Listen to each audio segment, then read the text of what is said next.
During a fancy family trip, my husband and his family expected me to pay for everything because I owed them for marrying him. When I said no, he grabbed my wallet and threw it into the ocean, laughing. I stayed calm, took a sip of my drink, and said, "Good luck getting home without me." His smile disappeared fast.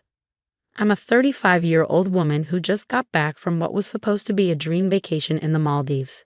Instead, my marriage completely fell apart, and I realized I was surrounded by selfish people pretending to be fancy. Let me explain. I've been married to Ryan, 38, for 7 years. At first, he seemed perfect, funny, sweet, easy to love. We fell hard and fast, moved in quickly, got married soon after. I was in love. Ryan came from a wealthy family that owned car dealerships in Texas. They were used to a rich lifestyle. Parties, tennis coaches, looking down on anyone who wasn't like them. I came from a regular middle-class family. I worked hard, built a good career in tech, and made a decent income. But to Ryan's family, I was new money, and they made sure I knew it. His mom once told me I should be grateful Ryan chose to marry me. That should have been a red flag, but I ignored it because I loved him. Ryan never defended me, but he didn't join in either, so I let things slide. I got used to their rude comments and cold behavior. Then Ryan's family planned a trip to the Maldives. Private island, ocean villas, yachts, spas, the whole luxury package. I was unsure, but Ryan said it would be a good way to connect. So I went. On the first night, we had a fancy dinner. When the bill came, his dad slid it over to me. Ryan smiled and said, "You got this one, babe." I thought it was just that once. But it kept happening. Every meal, every activity, every drink. I asked Ryan why I had to pay for everything. He said I made good money and that his parents had always paid for things when he was younger. His mom even said it was just easier if one person paid for all. Meaning, me. I told Ryan I wasn't the family's ATM. He laughed and said, "You owe me for all the years I took care of you." Funny, because Ryan hadn't worked in 6 months. I was paying the rent, food, his car, everything. Meanwhile, he still bought sneakers and played golf. Still, I stayed quiet and offered to just pay my part. That wasn't good enough for him. On the 5th day, Ryan planned a fancy beach dinner for his whole family, including his sister Ashley and her boyfriend, who I'd never even met. He didn't ask me, just told me when to show up. The bill? Over $2,300. His dad handed it to me. I pushed it back and said, "Nope. I didn't agree to this. I'm not paying." Ryan laughed and said, "Don't be like that. You can afford it." I replied, "I'm not paying for people who treat me like garbage." Then Ryan grabbed my wallet and threw it into the ocean. His whole family laughed. His mom giggled. Ashley clapped. I stayed calm, took a sip of my drink and said, "Good luck getting home without me." That shut him up. Here's what he didn't realize. I booked the trip. Everything was under my name and credit card. I paid for the flights, passports and cash, locked in the hotel safe, under my name. He had nothing. I stood up and said, "If you see me as just a wallet, then figure out how to get home without one." Then I walked away. I went to the front desk, reported my card stolen, and made a new solo reservation. I told the hotel I wouldn't cover anything for the rest of the group. That night, security removed Ryan and his family from my villa. He yelled and banged on my door, saying I was embarrassing him and I'd regret it. I didn't answer. The next morning, I had a quiet breakfast alone, feeling more peaceful than I had in years. Ryan and his family were moved to a basic room, no ocean view, no extras. And the best part? None of their cards worked. They had counted on me to pay for everything. Turns out, Ryan's dad wasn't rich anymore. His mom's card was declined. Ashley's got flagged. Ryan, his account was $326 in the negative. They were broke, stuck, and furious. They kept trying to reach me, but I told hotel staff not to let them near me. I blocked Ryan and his whole family. 2 days later, I got a call from a random number. It was my sister. "Hey," she said. "Ryan just called me crying from a hotel lobby using Facebook Messenger." I stayed silent. "He said you're punishing him. He hasn't eaten since yesterday and wants me to send him $400, my sister said. I almost laughed. "Don't give him a dime," I told her. "He has options, just not ones where he still gets to act like he's in charge." She said, "He's freaking out. He says you're being spiteful. I replied, he threw my wallet into the ocean. She went quiet for a second, then said, okay, fair. That night, the hotel manager knocked on my door with security beside him. He said Ryan and his family had been sneaking into areas for premium guests and trying to eat without paying, pretending they were still on my account. But they weren't. He said, we don't want to involve the police, but they owe money. Do you know how they're going to pay? I asked, how much do they owe? He showed me the bill, over $8,000. I said, that's not my problem. He nodded. Got it. Later that night, I got an email from Ryan. Subject, you're taking this too far. Body, you're humiliating me. This was supposed to be a good trip. I know I messed up, but you're going too far. You're my wife. We're supposed to be a team. I can't believe you're letting us starve. Please talk to me. Let's fix this. Please. I didn't reply. Instead, I sent it to my lawyer with the subject line, let's talk prenup. What I didn't mention earlier, Ryan's family made me sign a prenup when we got married to protect their family wealth. Funny thing is, now I'm the one with more assets. And then things got even more wild. The next morning, I checked out of the resort and moved to a small hotel nearby so I could relax without all the chaos. At the front desk, the receptionist gave me a strange look. I asked if something was wrong. She said, your husband called asking if you were staying here. He's been calling around to all the hotels. That scared me a bit. I hadn't told anyone where I went. He was looking for me. And then, another twist. Ryan reported his passport as stolen. Why? To try and make it seem like I had taken it, because it had been locked in the safe. But the safe was already moved to his dad's room after they got kicked out of mine. He had access to it the whole time. Then I got a call from the U.S. Embassy. The person on the phone spoke calmly and kindly. We just need to verify your identity and confirm if you're holding any of your husband's travel documents. I told the embassy officer, no, I don't have his passport, but I'd be happy to show you the emails proving he tried to trap me financially. He threw my wallet into the ocean and left me stranded in another country. There was a long pause. She said, I see. Thank you. If we need anything else, we'll contact you. That was 2 days ago. Ryan and his family are still stuck in the Maldives. I don't know if they found a way to pay off their bill. I don't know if they've eaten. And honestly, I don't care. I'm flying home in 2 days, first class. Until then, I've been relaxing, reading, getting massages, ordering room service, and ignoring all the messages Ryan's friends have sent me, calling me cold and heartless. Oh, and I checked our joint bank account. Ryan tried to pull money out. Too bad for him. I froze that account the night he threw my wallet into the ocean. He has nothing. To be continued. And no, this isn't the end. Not even close. 2 days after he claimed his passport was missing, I was having breakfast at my new hotel when a staff member walked over. Ma'am, someone from the consulate is here to speak with you. You're not in trouble. They just need to check something. No problem.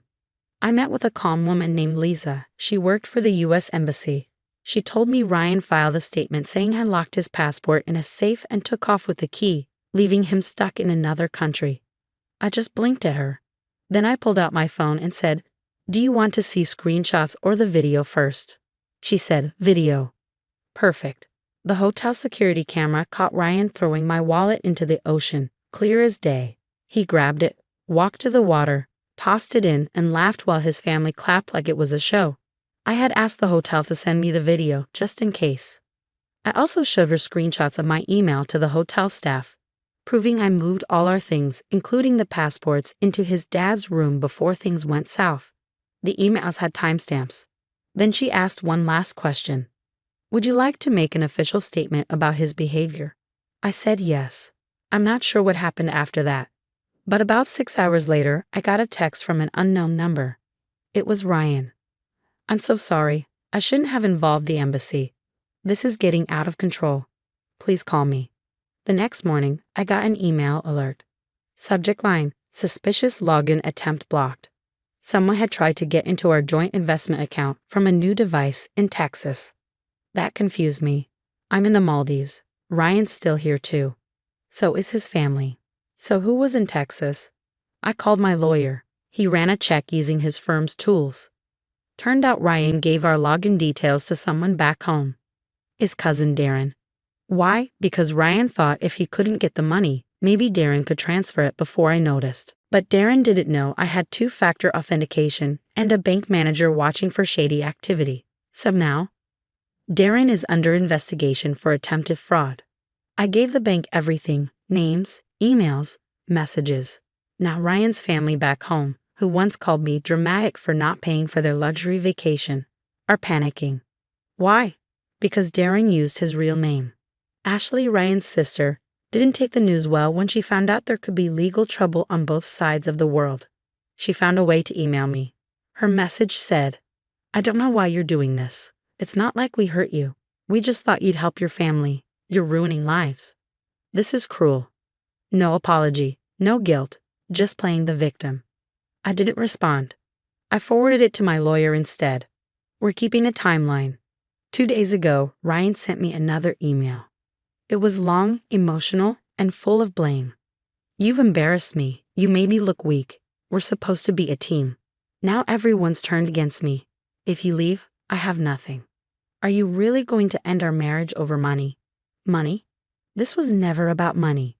It was about respect, something Ryan and his family never gave me. To them, I was a walking bank account, a techie sugar mama, their backup plan.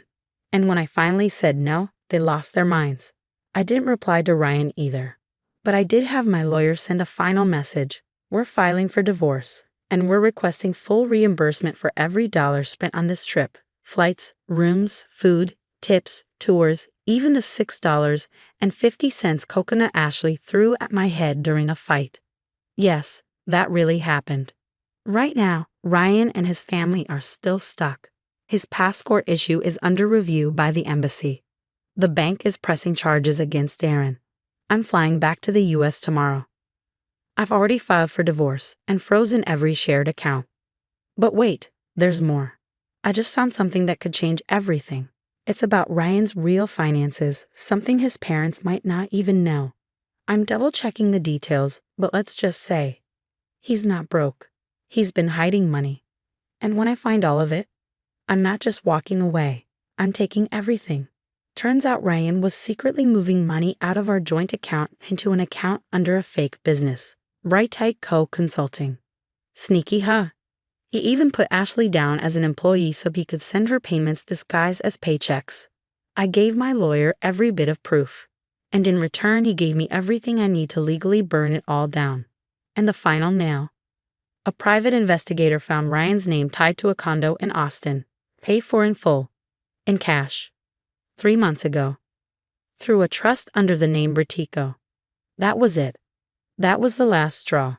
This wasn't just betrayal. This was a plan. He never loved me. He used me. I didn't tell him what I found.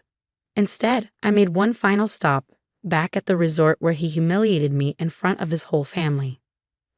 I asked the hotel to arrange a dinner, saying it was for closure and to talk things out. They agreed. I told the staff the real reason, and they gave me the nicest private deck on the property, plus 2 undercover security guards nearby, just in case. That night, Ryan showed up acting smug. He looked confident. Too confident. His whole family came. Ashley let out a dramatic sigh, his mom stayed stiff and cold, and his dad acted like nothing had happened. Ryan smiled and said, "So are we fixing this like adults?" I didn't answer. I just slid a folder across the table. He opened it. Inside were bank statements, property records, screenshots of a crypto wallet, documents for the fake company Brightco, and a signed letter from the payroll service showing Ashley was listed as an employee. Ryan's face went pale. His dad grabbed the papers and flipped through them. "What is this?" I looked Ryan straight in the eye. "This is everything you've been hiding from your wife. While you acted broke, you were secretly moving money and buying a condo behind my back.